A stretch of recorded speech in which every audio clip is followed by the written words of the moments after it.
My boyfriend loved me deeply. He never looked down on my broken family. After the college entrance exam, he tore up his acceptance letter to a top-tier university, cut ties with his parents, and dropped out to work odd jobs to put me through school. During his hardest days, he worked 7 jobs at once. Exhausted, he would hold me and say, "Baby, it'll give you the best of everything. When you graduate, we'll get married. It'll make you the happiest bride." I was moved to tears. Yet, I abandoned him without hesitation and cheated on him with a wealthy heir who pursued me aggressively. 7 years later, I was drowning in debt and living in poverty. By day, I worked as a waitress. By night, I sang at a bar. I barely allowed myself 5 hours of sleep. I couldn't afford to stop. Debt collectors called every day, hurling abuse, demanding payment. Even basic survival was a struggle. Then a news notification popped up. Tech mogul Qi Jing had returned to the country with his core technological achievements. Qi Jing. My fingers trembled at the name. I tapped the video. On screen, he stood tall and commanding in a dark gray suit. "I'm sorry, but that concerns my private matters. I can't answer." His gaze pierced through the camera, sharp and cold. Once he had been so close to me. Now he stood in the clouds, bathed in glory. I wallowed in the mud. I lowered my head in shame. In high school, he was the top student, untouchable. Yet one day he said he liked me. He tutored me, shared his notes, did my cleaning duty. We promised to be together after graduation. I got into a good university, but my parents refused to pay. Instead, they used the money to send my younger brother on a trip. Qi Jing told me firmly, "Study hard. You'll handle the money." He tore up his own admission letter. His parents hit him for the first time and threatened to disown him. He put me through 2 years of college. Then everything fell apart. Now he stood in the spotlight, aloof and distant. He had risen so high while I was covered in grease and grime. Good for him. He deserved a life surrounded by flowers and applause. That night, I dreamed of the past. It was pouring rain. He was waiting outside my dorm, soaked through, holding my wrist desperately. His voice raw and pleading. "Don't leave me, okay? I'm broke now, but I'll work hard. He'll give you the life you want. Just wait a little longer." I coldly pried his fingers off. "Look at yourself. A dog has more dignity. I love the untouchable you, not this pathetic wreck." His eyes turned red. He knelt. Proud, arrogant Qi Jing knelt in front of everyone, begging me, "Don't." I jolted awake. The next day at the restaurant, a customer ordered eel noodles. Without thinking, I said, "No scallions, extra cilantro." I froze. He hated scallions but loved cilantro. I was the opposite.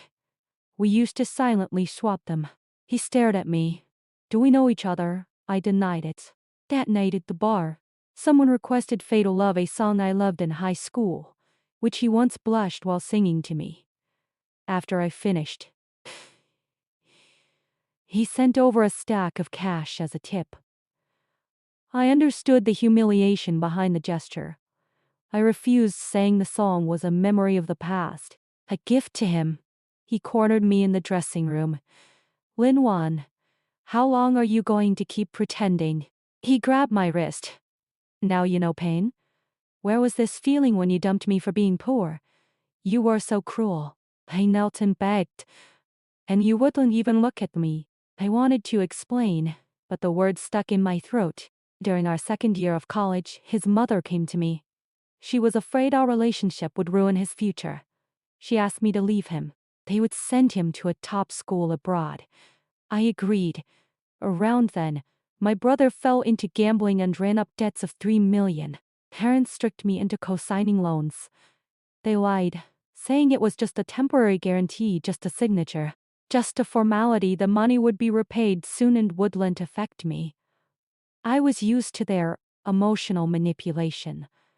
Whenever they said, "We raised you, and this is how you repay us," I gave in. All the debt landed on me. My future was dark.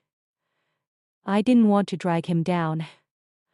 So I hired someone to pretend to be a rich Aaron told him I was leaving for money.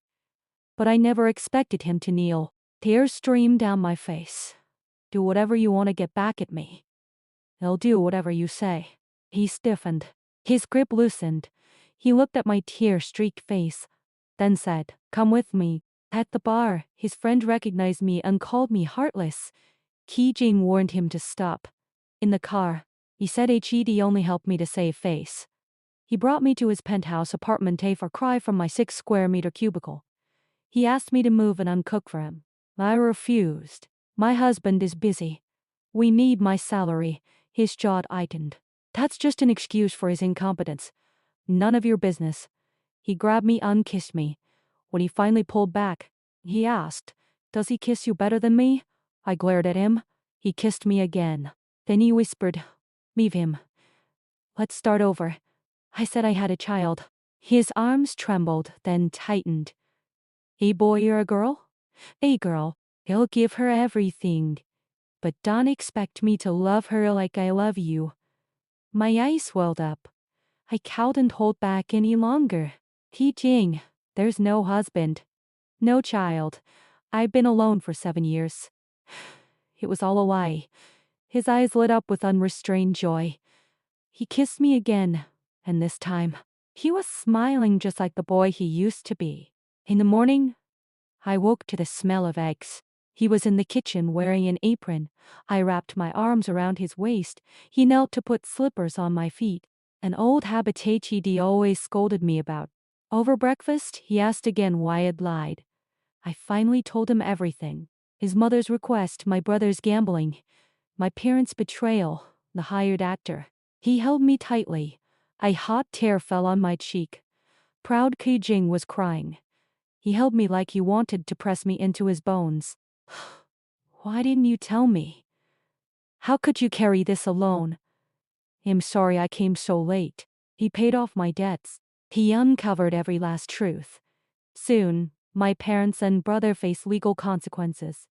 On the day they were punished, Ki-jing and I got our marriage license. The sun was warm, the breeze gentle. We smiled at each other. We visited his parents. Seeing our clasped hands and the official stamp, they said nothing more. They blessed us. From then on, no one could interfere. No one could tear us apart.